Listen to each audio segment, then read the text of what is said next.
I graduated college 3 years ago, and this is everything I spend on bills. So these are all of my reoccurring charges that happen every single month or that I get charged for annually. Most of them are fixed aside from my one variable utilities bill. For even more context, I live in Rhode Island with my boyfriend. One day I want to make a video about how we split finances in this stage of life. But long story short, he sends me $1,000 every month to chip in on the rent and other fixed expenses. Which brings me to my first bill and the most expensive, which is of course our rent. We pay $1,700 for a 2-bedroom apartment. Next we have natural gas. This is the variable utilities that I mentioned. For this, I actually treat it almost as a sinking fund. So I set aside $100 every month for this bill. Right now during the winter months, the bill is like $200, $300, but during the summer that'll go down to more like $30. So it all averages out over the year. Next we have internet.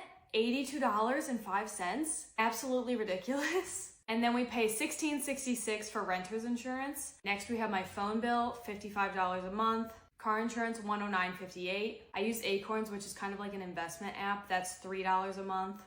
Apple iCloud storage, 99 cents. Now getting into some streaming services. YouTube Premium, most expensive one of the batch except for Netflix, but I watch YouTube all day long, $20.32. HBO Max, $10.63. Netflix, $25.12.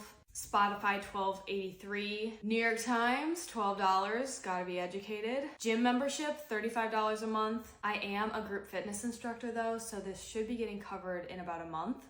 Then we have all of my annual expenses. So for these, I take the annual cost and I divide it by 12. Again, kind of treating it as a sinking fund. So for Google storage, I set aside $8.33 every month to go towards the annual payment that hits in like January or something. My JetBlue credit card, I set aside $8.25.